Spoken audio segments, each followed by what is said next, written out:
Emerson est venu climatiser le Groupama Stadium. 19 minutes, son entrée en jeu, 2 buts. Vossa, entrée en jeu, une passe D sur Emerson. L'homme du match, c'est pas Emerson, c'est le coach de Toulouse. Parce que ce qu'il a fait, c'est juste phénoménal et il a senti le coup. Il a fait sortir des joueurs défensifs pour faire entrer des joueurs offensifs. Ce qui est normal, il perdait à ce moment-là. Mais fallait le faire. Par contre, du côté lyonnais, quand tu vois que tu gagnes 1-0, t'es pas capable de mettre le deuxième alors que t'as largement la place, et bah tu le payes cash. Et ça, c'est le football. Alors oui, le TFC le mérite. Et ceux qui vont me dire, ouais mais l'OL a fait le jeu, dominer n'est pas gagner. Le premier but de l'Olympique Lyonnais est un chef-d'œuvre, une force collective. Et cette équipe, même malgré la défaite, montre que cette saison, ils vont être présents. Et un dernier mot, tous ceux qui ont pété Satriano quand il a signé, vous êtes des rigolos. Vous savez pourquoi? Parce que moi, ce que j'ai vu aujourd'hui, Satriano, c'est très très fort et il sait ce qu'il a à faire à l'Olympique Lyonnais. Alors supporters lyonnais, supporters toulousains, dites-moi ce que vous en pensez dans les commentaires. Les Lyonnais, ça vous rappelle des souvenirs? Dans une fin de match complètement folle, Emerson qui inscrit un but à la 87e pour égaliser. Et à la 96e, digne d'un Jonathan Rowe, Emerson vient climatiser le Parc OL. On va pas se mentir, l'Olympique Lyonnais réalisait un très beau début de saison. Si Lyon gagnait cet après-midi, il pouvait valider un 8e succès et un 8e clean sheet. Mais grâce à ce génie d'Emerson, en plus il a un nom d'un joueur actuel de l'Olympique de Marseille, donc c'est une double régalade. L'Olympique Lyonnais reste bien à la 3e place du championnat. Enfin, les Lyonnais perdent. Ah là là, quel régal. Surtout encore une fois, une clim. De toute façon, au Parc OL, ils sont habitués.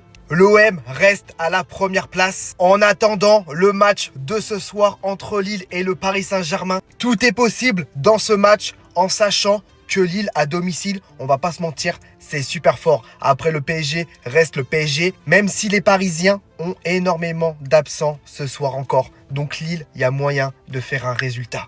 Toulouse qui vient poser la clim à Lyon. C'était quoi ce finish? Alors que Lyon était sur une forme olympique, que ce soit en Ligue Europa, en Ligue 1 et même dans ce match. Parce qu'on va parler du premier but. Un but qui pour moi est le plus beau de ce début de saison.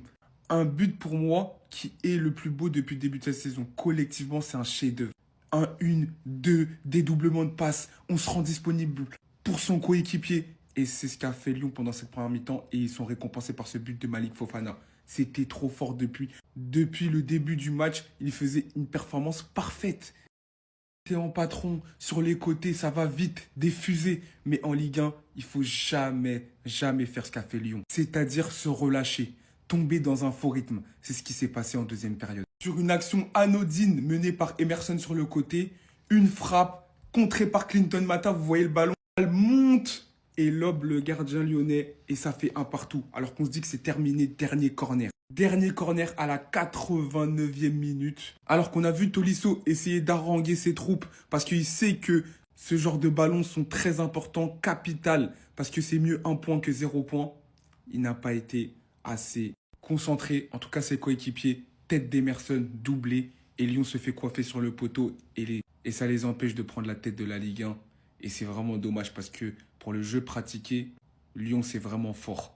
Mais comme je l'ai dit en Ligue 1, une erreur, faut retenir la leçon. Ce qui devait arriver depuis plusieurs matchs, arrive enfin au final. Pourtant, la composition d'équipe, elle était bonne. C'est ce qu'il fallait faire. Griff au but, Niakate avec Mata mon chouchou, Niakate, les vidéos ils arrivent sur toi, toi aussi tu vas te prendre un pressing, t'inquiète pas, toi aussi t'es mon ref.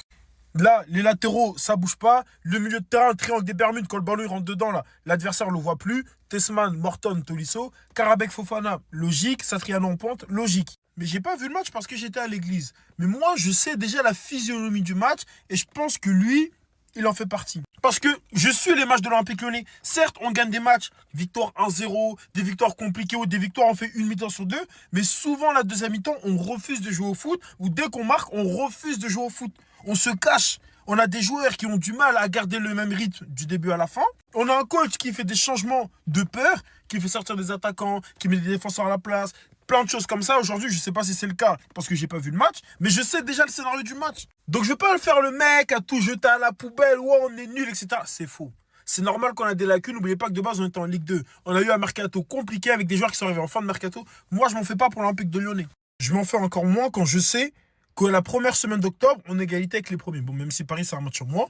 De base, on était en Ligue 2. Donc moi, je m'en fais pas pour l'Olympique Lyonnais. Je suis pas le mec à critiquer, à tout jeter à la poubelle. Je dis juste que la deuxième mi-temps des matchs de l'Olympique Lyonnais doit être mieux gérée. Les gars, je crois que le football français et le TFC viennent de nous sortir un nouveau phénomène en défense, les gars. Dayan Metali, c'est trop fort. C'est trop fort. L'entrée qu'il fait contre nous aujourd'hui, à seulement 19 ans, c'est taille patron. Il faut se le dire. Il remplace son coéquipier qui, lui, justement, était dans le mal. On voyait que Karabek, il pouvait tenter des choses. Mais alors, quand il est rentré, Karabek, fin de match.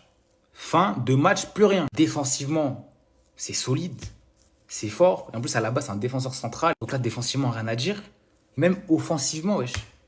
Même offensivement, il propose. Alors en plus, c'est un gars, avec frérot, quand il part, va l'arrêter. Hein. Va l'arrêter quand il est en pleine course. Maitland Niles, il l'a essayé. Fini. Après, Aymen, ça y est, il sera dans le top boy, lui. Il attend sur sa chaise. Lui aussi, au bout d'un moment, il faudra que j'en parle. Parce que là, il commence à me casser les couilles avec son RP de merde. Son RP Snowfall, top boy. Là, il fait le mec nonchalant, ça y est, wesh. Là, t'es sur un terrain. Mon pote, t'as un mec de 19 ans en face, il arrive, il a la dalle. Il prouve c'est quoi être un joueur de foot. Bah là, je pense qu'aujourd'hui, il a compris. Même Karabek, il a compris. Même Moreira, ils ont compris. Ce mec, ça a surveillé de très près. Vous voyez maintenant la différence entre Marseille et Lyon cette saison? Parce que j'ai beaucoup entendu hier après la victoire de Marseille à Metz. Ouais, c'est que Metz, détendez-vous, ils ont rien fait, Metz c'est ultra faible. Bah aujourd'hui Lyon c'était que Toulouse et Lyon a perdu ce match, quoi qu'il en soit. Même si Lyon a fait une bonne première mi-temps, a montré un beau visage, encore une fois, très combatif, très solide derrière. À la fin ils ont craqué, ils ont pris 2 buts. Là où Marseille contre un petit club à l'extérieur en plus a su en mettre 3 et être clinique et faire un clean sheet. Et c'est là aussi que tu sens la limite d'effectif de l'Olympique Lyonnais. Tu sens qu'il y a un bon 11, mais s'ils sont accrocs physiquement, les remplaçants derrière ça suit pas. Je trouve que ce joueur-là, il fait pas l'affaire. À chaque fois qu'il rentre, il fait pas de différence. Là, il avait eu un contre à 1 partout. Ça aurait pu mener un but pour l'Olympique Lyonnais. Lui, les autres remplaçants, je trouve que c'est ce qui manque. Comparé à l'Olympique de Marseille hier, qu'on fait rentrer Gouiri, qui fait gagner le match sur but passe D. Par contre, il faut s'excuser pour Satriano. C'est l'homme du match aujourd'hui, même si Lyon a perdu. Très gros match de sa part dans le décrochage, incroyable. Sur le but, la passe D, elle est incroyable. Franchement, il n'y a rien à dire. Il m'a fait taire. On pensait qu'il était nul,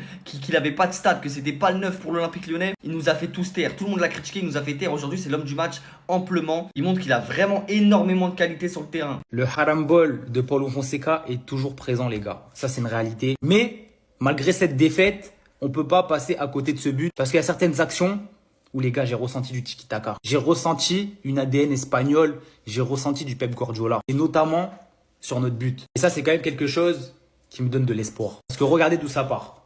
Bam, le ballon, il est ici. Directement, ça fait la passe. Et là, ça part, les gars. Une touche. Il trouve, je crois que c'est Tyler Morton, qui va venir trouver Satriano en une touche, qui va la remettre. Et ce qui est important aussi, c'est de voir que Satriano, derrière, il va faire sa course en profondeur. Morton trouve Tessman en une touche, qui la met à Satriano, justement. Satriano qui joue superbement le coup. Là-bas, c'est un buteur. Hein. Là, il se retrouve ailier droit, il s'en fout. Il fait sa course. Il voit Malik Fofana au centre. Bam, il envoie le ballon. Malik qui finit 1-0. Bon, après la suite du match, on n'en parlera pas parce que la deuxième, elle est catastrophique. Mais ce but, c'est une source d'espoir, les gars. Parce que oui, on est capable de jouer au football quand même. Oui, on a perdu. Oui, la deuxième mi-temps est catastrophique. Mais dans le match, il y a quand même des petites choses à retirer qui sont assez positives. Et notamment, Martin Satriano, les gars. Parce que moi, personnellement, j'aime le profil. J'aime le joueur qu'il est. Déjà, cette semaine en Europa League, il avait fait un bon match. Il avait même été buteur. Aujourd'hui, son match face à Toulouse, je le trouve bon. Très bon même. Là, juste sur ses premiers matchs, on a vu directement un truc.